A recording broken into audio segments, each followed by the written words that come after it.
Perkenalkan, nama saya Monica Dwi Aryan. Saya berasal dari SMP Saverius Kota Bumi. Hari ini, saya akan menceritakan sebuah kisah yang berasal dari Jawa Timur, yaitu legenda Gunung Kelut.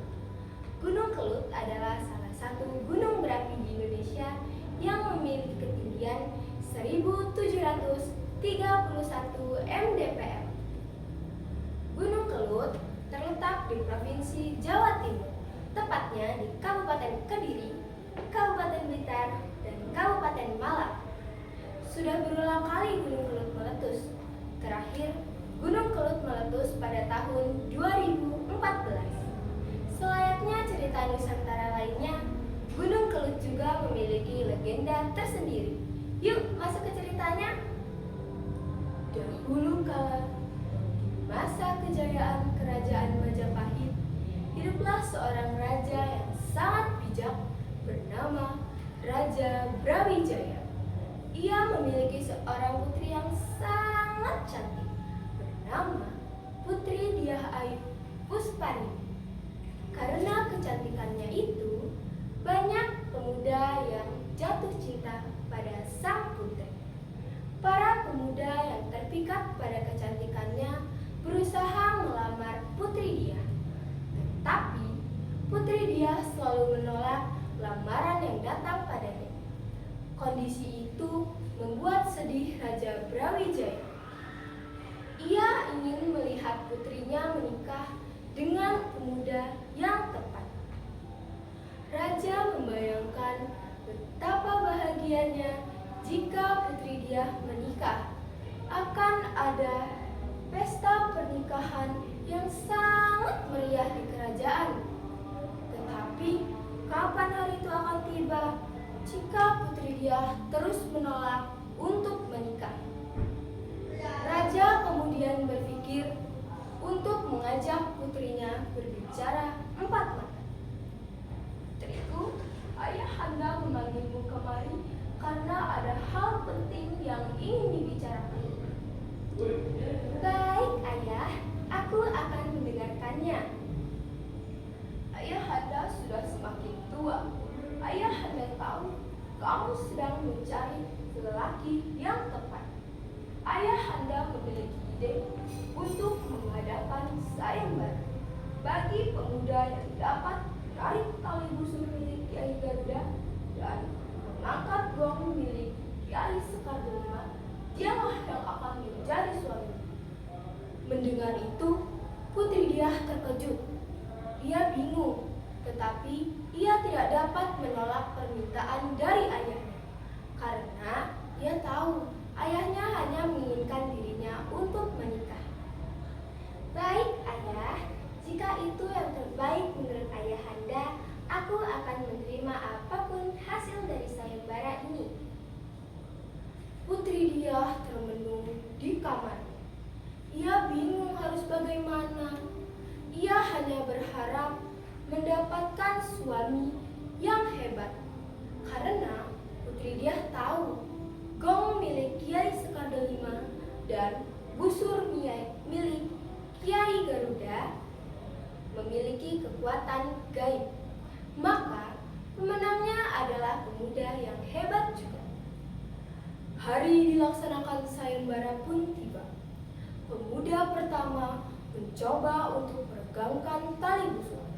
Sekuat tenaga ia mencoba meregangkan tali busur, tetapi tali busur tersebut tidak dapat ditarik. Kok berat ya? Ia pun menyerah. Ya, gagal dia mempersuting Tuan Putri. Semua pria di desa tersebut telah mencoba untuk meregangkan tali busur dan mengangkat gong milik Kiai Sekar Delima. Tapi tidak ada satupun pemuda yang berhasil. Gong dan busur tersebut bukanlah gong dan busur biasa. Sudah berminggu-minggu sayembara dilaksanakan, tetapi belum ada satupun pemuda yang berhasil.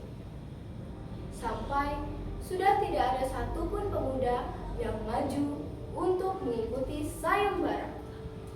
Izinkan saya ikut. Suara itu terdengar keras dan mengagetkan semua orang.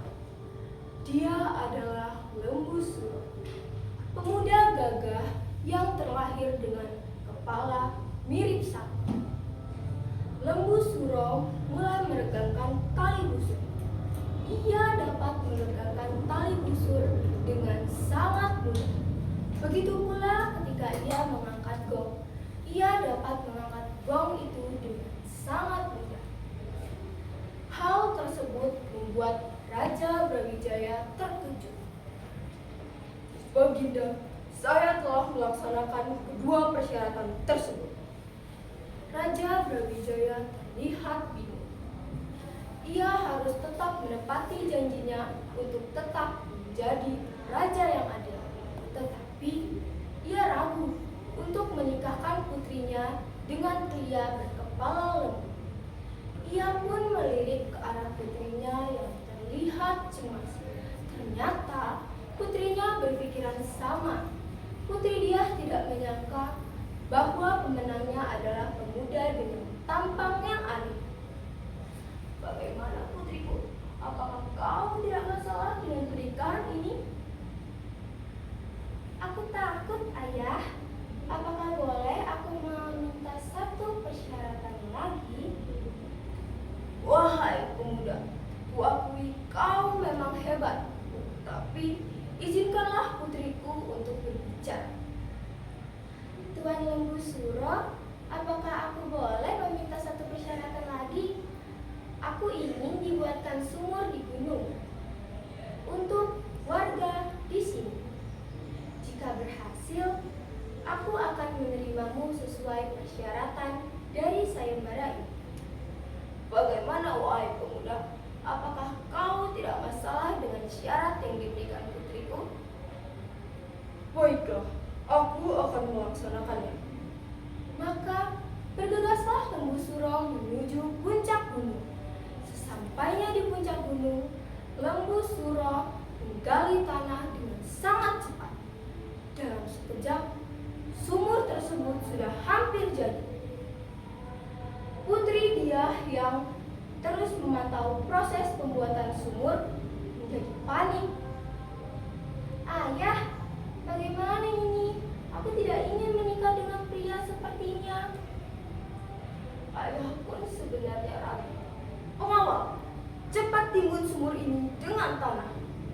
Para pengawal bergegas melaksanakan tugas dari Baginda Raja. Mereka menimbun sumur itu dengan tanah. Apa-apaan ini? Kenapa kalian menimbun sumur yang kubuat? Maafkan kami hanya menuruti perintah Baginda Raja. Ternyata kalian semua mengkhianatiku. Kalian tidak menepati janji. Dengan lantang Lembu Suro bersumpah. Yoh, besok kelut bakal ento piwalasku sing luwih pahit. Kediri bakal jadi kali. Tulungagung bakal jadi kedung.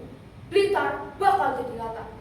Yang berarti Kediri akan menjadi sungai, Tulungagung akan menjadi danau, dan Blitar akan menjadi latar. Jika Gunung Kelut meletus, warga setempat mengatakan Lembu Suro sedang balas dendam. Dan ketika Gunung Kelut meletus, warga di lereng Gunung Kelut memberikan sesaji yang dinamakan Melarung Sesaji, yang dilakukan setiap tanggal 23 bulan Suro. Sekian cerita yang dapat